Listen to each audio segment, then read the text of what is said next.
welcome back to Finding Wendy. Well, thanks for joining me this week. I thought I'd just do a little short video on makeup and some other things, so stay tuned. Okay, welcome back. So first of all, some stats. So I did go on the scale this week, even though I said I wasn't going to, but I did anyway. And good news is that I did lose some weight, and so that's good. Last time I weighed myself, I was 224, and now I am 220. So that's great news! Woohoo! So, yeah, I was trying to stay away from the scale, so I hope to weigh myself in a month on February 20th. So March 20th is my second year surgiversary. So anyway, February 20th is the next time I'm going to weigh in.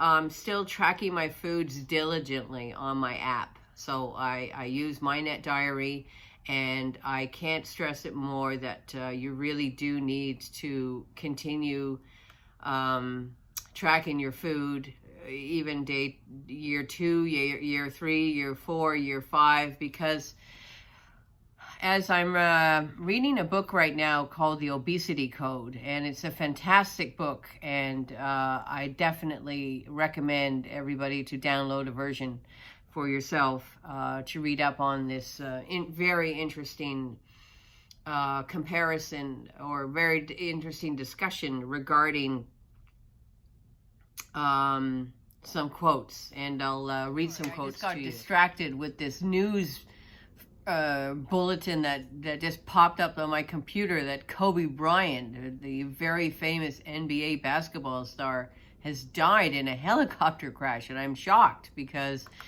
I tell you, a year ago I wouldn't even know the name Kobe Bryant, but because the Toronto Raptors won the NBA championships last year, and Toronto Raptors played against Kobe Bryant, we all know the name. Wow. That's incredible. Well, that's a really shocking news, and I'm very sorry to hear that.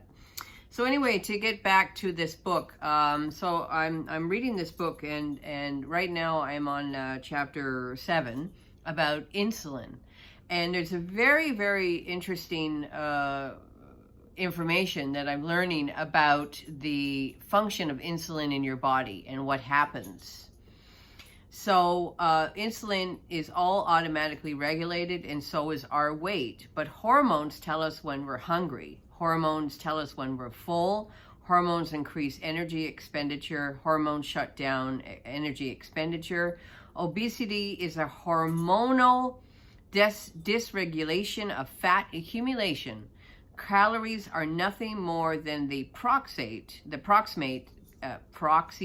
cause of obesity. Obesity is hormonal, not a calorie imbalance.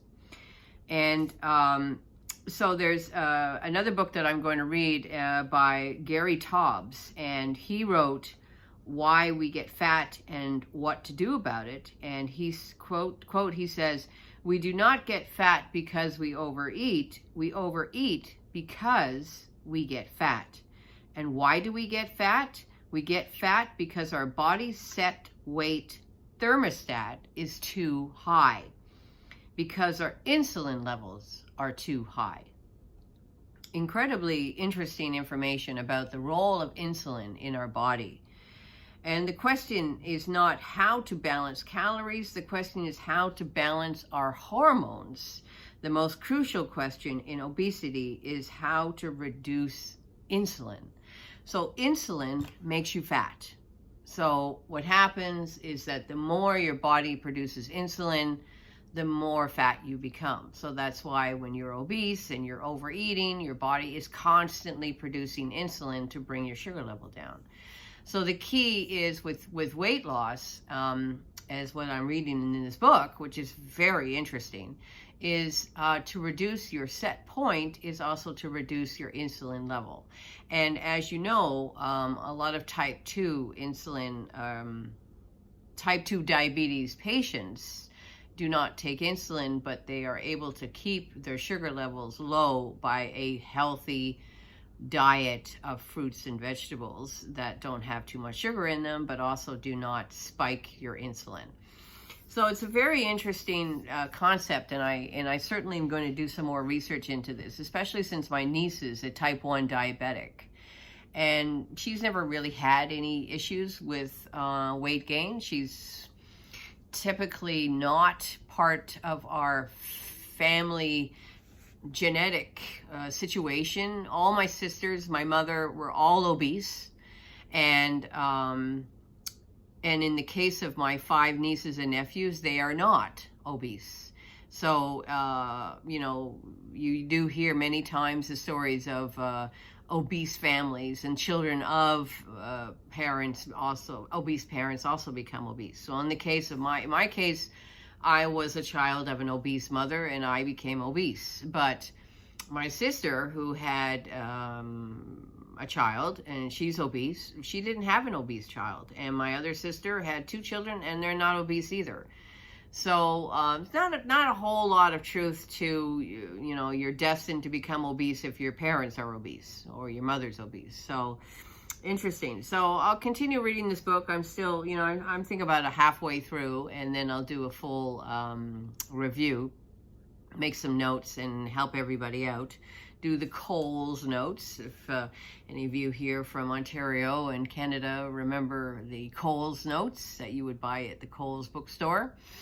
And in order, if you didn't have enough time to read your book, then you can just get the Coles notes. So I'll do a Coles note version of this particular book. And if anybody else has some interesting literature that they want to share in the comments below, that would be great. And let me know, because I just want to do as much research as possible into this whole bariatric weight loss world, because we all want to keep the weight off. We all want to make this a lifelong journey. We do not want regain. I mean, I've noticed a couple of new Facebook groups that have popped up that are called bariatric regain groups. And regain is, and I talked about it, that in my last video, is not fun. It's double stigmatized, not fun negativity, and we don't want that. So let's talk about some other stuff. NSVs this week. Bought some new clothes and found out that my pants are getting too big and that I keep on buying 2X and 1X. And this week I was confronted with the fact that I have to buy an XL. So I'm shrinking. I'm definitely shrinking and feeling better. And that's basically why I went to the Eaton Centre, which is our big shopping mall here in downtown Toronto that has over 1,000 stores. And I went to Sephora.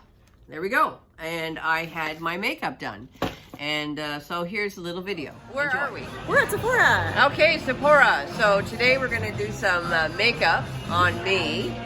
And we got all some products. You just tell me what the products are here. Beautiful. So we've got a little bit of foundation, concealer, mascara, a really pretty neutral brown eyeshadow palette, some creamy contour and highlighting products, and then some skincare. Right, great.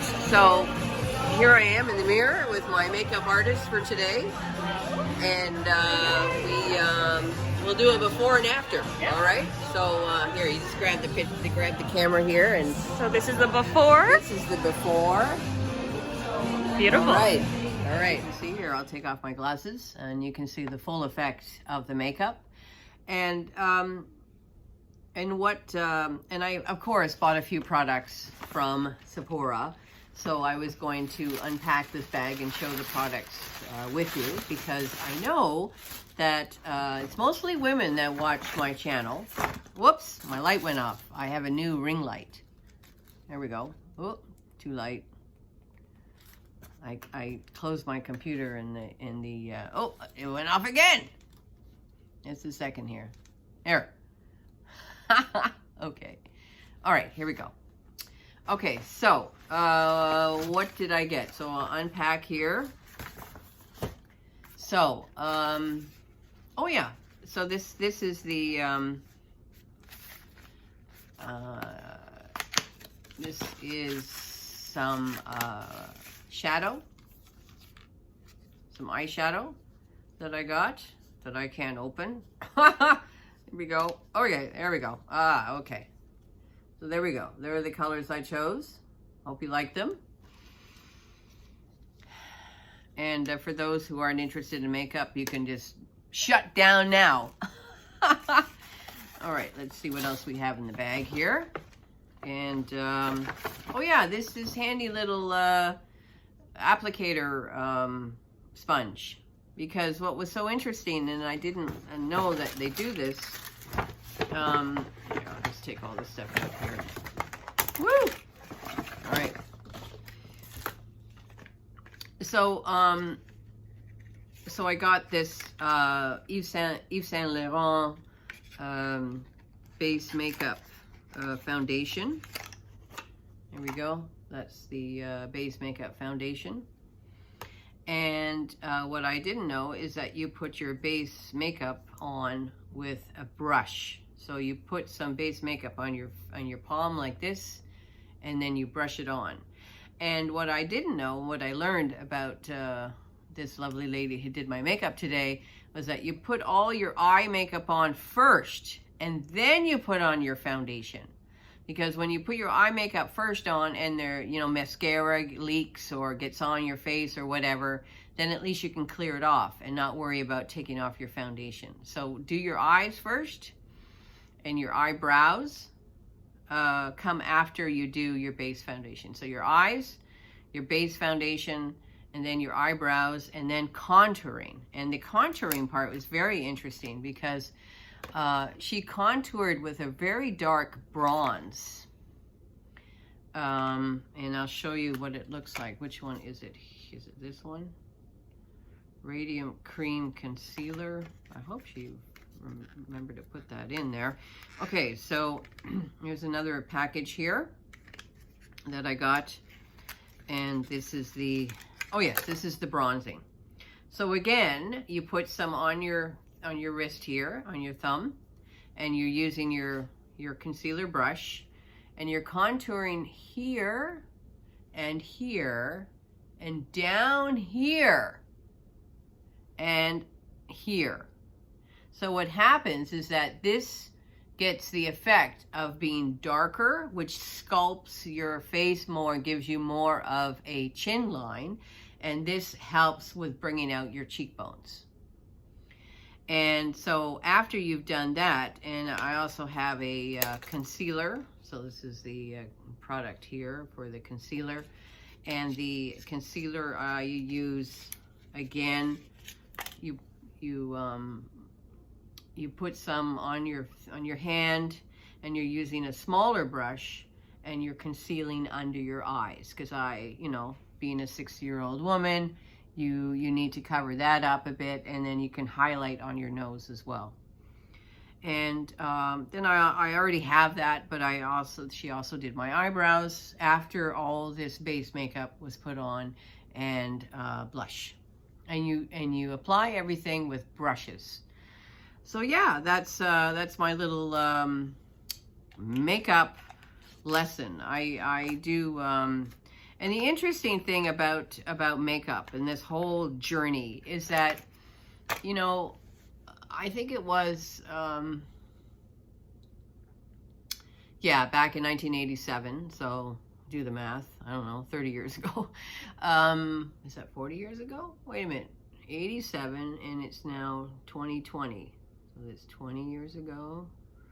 Almost 40 years ago. Shit. Anyways, when I put on makeup back when I was like 27, I used makeup a lot back then because I'd lost a lot of weight, and I felt great, and it was fun, and I feel like an artist when I put on the makeup.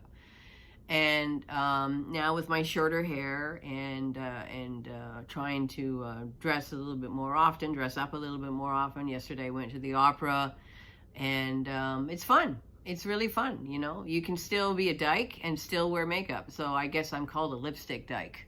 But it's fun, you know. If Ellen can rock it, so can I. Ellen DeGeneres looks great in her makeup, and she looks great without makeup. And I feel the same way. Yeah, so I think that's about it for this week. It's a short little video. Oh yes, I was going to also add at the end a video that I didn't add last week of me walking. So the first time I walked after my hip replacement surgery, about a week after I had my hip replacement surgery, and then just recently with my physiotherapy, how my walking's going. I'm having still an issue with, I think they're boils. They're 2 boils that are on the scar, and they've both opened up. Ew, gross, gross. Yeah, so there's this yellow pus oozing out of this. I know a lot of you like to watch Dr. Pimple Popper, or yeah, I think it's Dr. Pimple Popper.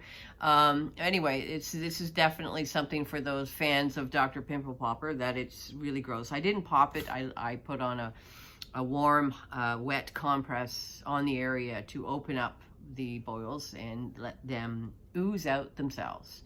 So I will, if it's not cleared up by next week, I'm definitely going to go back to my surgeon and talk to him and make sure it's not an infection once again. So anyways, I think that's really it.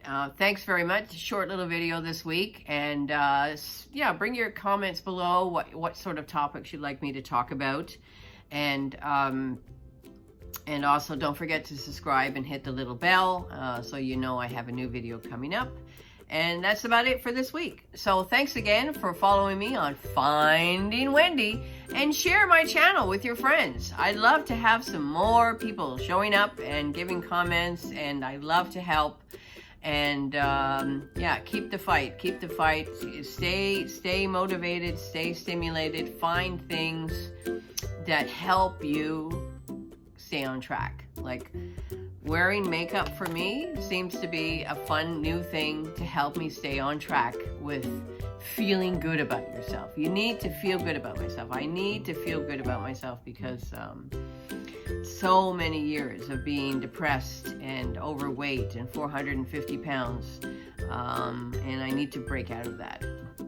So this is really it, okay? All right, we'll talk to you soon. Bye-bye.